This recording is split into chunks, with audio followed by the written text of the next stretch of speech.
Goeiedag, dit is Dinsdag die 21ste April en ek hoop dat God se genade jou vandag al vroeg kom ontmoet het.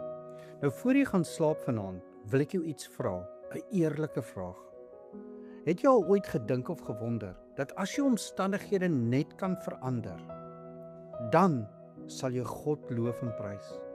As jou huwelik net 'n bietjie beter word, as jou werk net vir 'n oomblik kan stabiliseer, as jou gesondheid net kan wees soos voorheen, dan sal ek God loof en prys met alles binnekant my. Ons lees vandag saam met Genesis 29 vanaf vers 35 en die titel van ons Bybelstukkie is Die naam wat alles verander het. Ek wil jou vandag vertel van 'n vrou wat niemand wou hê nie. Haar naam was Lea. Sy het in 'n doodgewone tent gewoon, saam met 'n man wat haar nie lief gehad het nie. Haar suster was mooier. Haar suster was die geliefde. En Lea was net daar. Sy gee geboorte aan 'n paar seuns.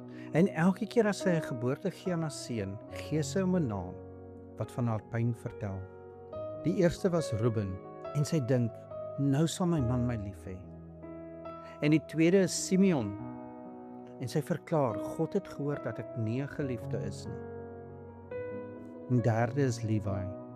En sy dink by haarself, nou sal my man aan my geheg wees. 3 seuns, 3 name, 3 pynlike wonde wat hardop gespreek word. En toe gebeur iets wat die Bybel nie verduidelik nie. Dit beskryf net wat gebeur.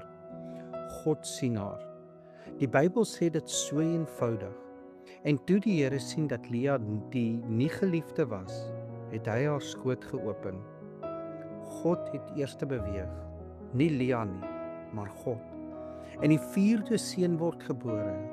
En hierdie keer praat Lea nie meer oor haar stryd nie. Sy sê net, nou sal ek die Here loof. En sy noem hom Juda. Nou in Hebreëus beteken sy naam Jara, wat beteken lof. Nie omdat die stryd verby was nie. Jakob het haar nog steeds nie lief gehad nie. Rachel was nog steeds in dieselfde tent. Niks in haar omstandighede het verander nie. Maar God het haar aangeraak, waar sy was.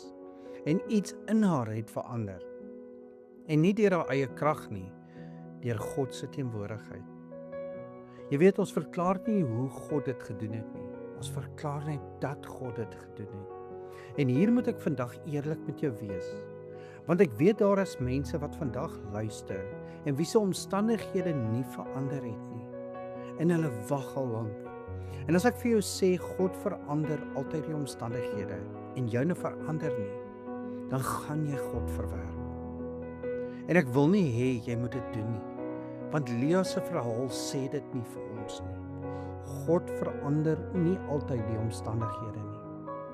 Dit sê God is altyd in die omstandighede saam met ons.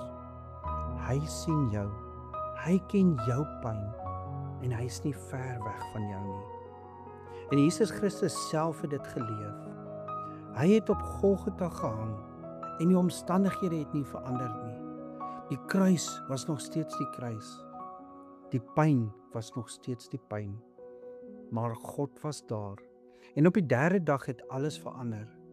Die leeu van Juda ken jou pyn. Nie van buite af nie, maar van jou diepste binneste.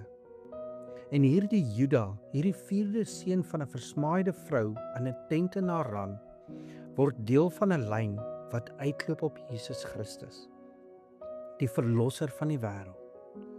Lea het dit nie geweet nie, maar God het dit geweet, voor die grondlegging van die wêreld. Nie een traan van Lea was vermors nie, en nie een traan van jou vandag sal ooit vermors wees nie. Kom laat ons saam bid. Here onsse God, die dag is dalk vandag verby, en ons leef vandag met dieselfde omstandighede waarmee ons wakker geword het.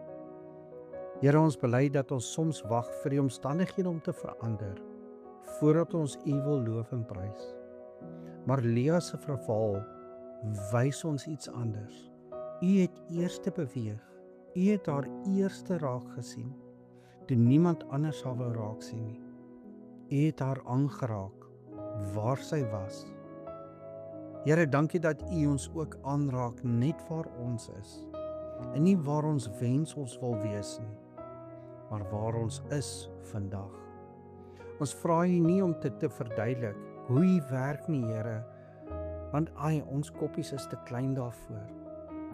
Ons vra U net om te werk aan elkeen van ons afsonderlik. Dankie dat Jesus self die versmaaide geken het. Dankie dat hy in sy eie tent van pyn gesit het en dat U op die 3de dag alles verander het.